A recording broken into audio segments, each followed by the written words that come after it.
Carolean age, under His Majesty, King Charles III.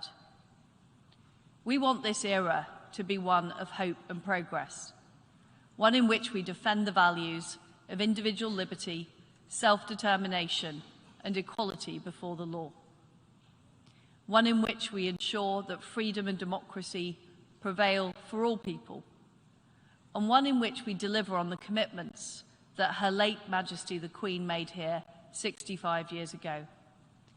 This is about what we do in the United Kingdom and what we do as member states of the United Nations. So today, I will set out what steps we are taking at home in the UK and our proposed blueprint for the new era we're now in, the new partnerships and the new instruments that we need to collectively adopt.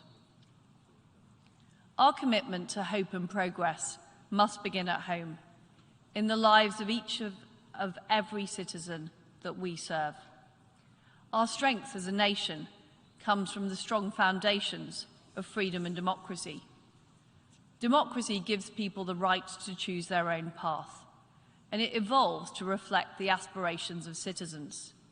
It unleashes enterprise, ideas and opportunity, and it protects the freedoms that are at the very core of our humanity. By contrast, autocracies sow the seeds of their own demise by suppressing their citizens. They are fundamentally rigid and unable to adapt. Any short-term gains are eroded in the long term because these societies stifle the aspiration and creativity that are vital to long-term growth. A country where artificial intelligence acts as judge and jury, where there are no human rights and no fundamental freedoms, is not the kind of place anybody truly wants to live. And it's not the kind of world that we want to build. But we cannot simply assume that there will be a democratic future. There is a real struggle going on between different forms of society, between democracies and autocracies. And unless democratic societies deliver on the economy and the security that our citizens expect, we will fall behind. We need to keep improving and renewing what we're doing for this new era, demonstrating that democracy delivers. As Prime Minister of the United Kingdom, I'm determined that we will deliver the progress that people expect. I will lead a new Britain for a new era. Firstly, this begins with growth and building a British economy that rewards enterprise and attracts investment. Our long-term aim is to get our economy growing at an average of 2.5%. We need this growth to deliver investment around our country, to deliver the jobs and high wages people expect, and deliver public services like the National Health Service. We want people to keep more of the money they earn so they can have more control of their own lives and contribute to the future. Secondly, it means securing affordable and reliable supplies of energy. We are cutting off the toxic power and pipelines from authoritarian regimes and strengthening our energy resilience.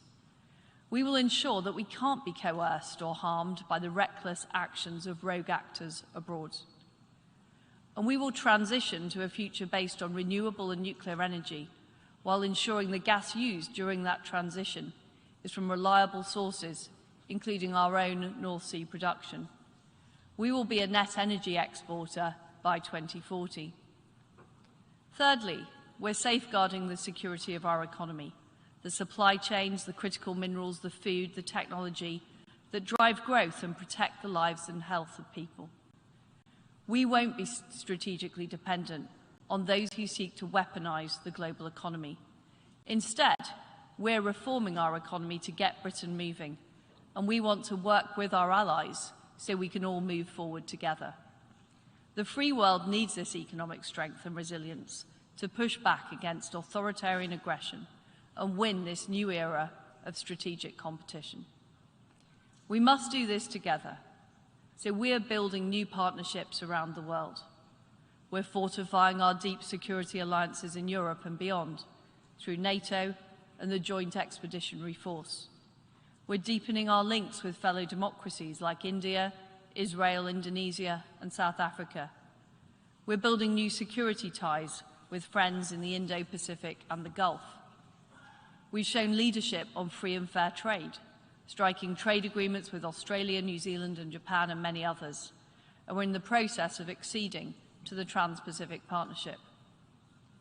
Rather than exerting influence through debt, aggression, and taking control of critical infrastructure and minerals, we are building strategic ties based on mutual benefit and trust.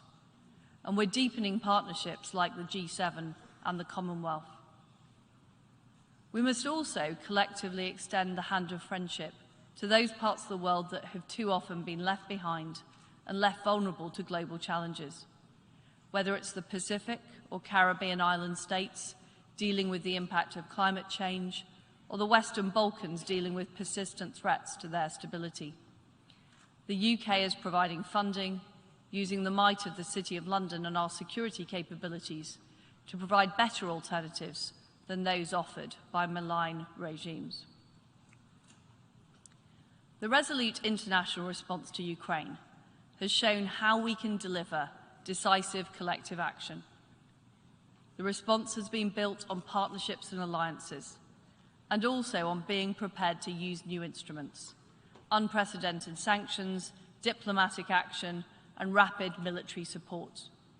There's been a strength of collective purpose. We've met many times, spoken many times on the phone, and we've made things happen. Now we must use these instruments in a more systematic way to push back on the economic aggression of authoritarian regimes. The G7 and our like-minded partners should act as an economic NATO, collectively defending our prosperity. If the economy of a partner is being targeted by an aggressive regime, we should act to support them, all for one and one for all. Through the G7's $600 billion Partnership for Global Infrastructure and Investment, we are providing an honest, reliable alternative around the world, free from the debt with strings attached. And we have to go further to friendshore our supply chains and end strategic dependence. This is how we will build collective security, strengthen our resilience, and safeguard freedom and democracy. But we cannot let up on dealing with the crisis we face today. No one is threatening Russia. Yet as we meet here this evening, in Ukraine, barbarous weapons are being used to kill and maim people. Rape is being used as an instrument of war. Families are being torn apart. And this morning, we have seen Putin trying to justify his catastrophic failures. He's doubling down by sending even more reservists to a terrible fate. He's desperately trying to claim the mantle of democracy for a regime without human rights or freedoms. And he's making yet more bogus claims and saber-rattling threats. This will not work. The international alliance is strong, and Ukraine is strong. The contrast between Russia's conduct and Ukraine's brave, dignified First Lady, Elena Zelenska, who's here at the UN today, could not be more stark. The Ukrainians aren't just defending their own country. They're defending our values and the security of the whole world. That's why we must act. That's why the UK will spend 3% of GDP on defence by 2030, maintaining our position as the leading security actor in Europe. And that's why, at this crucial moment in the conflict, I pledge that we will sustain or increase our military support to Ukraine for as long as it takes. New UK weapons are arriving in Ukraine as I speak, including more MRLS rockets. We will not rest until Ukraine prevails. In all of these areas, on all of the fronts, the time to act is now. This is a decisive moment in our history, in the history of this organisation and in the history of freedom. The story of 2022 could have been that of an authoritarian state rolling its tanks over the border of a peaceful neighbour and subjugating its people. Instead, it's a story of freedom fighting back. In the face of rising aggression, we've shown that we have the power to act and the resolve to see it through. But this can't be a one-off. This must be a new era where we commit to ourselves, to our citizens, and this institution that we will do whatever it takes to deliver for our people and defend our values. As we mourn our late Queen and remember her call to this Assembly, we must devote ourselves to this task. Britain's commitment to this is total. We will be a dynamic, reliable and trustworthy partner. Together with our friends and allies around the world, we will continue to champion freedom, sovereignty and democracy. And together, we can define this new era as one of hope and progress. Thank you.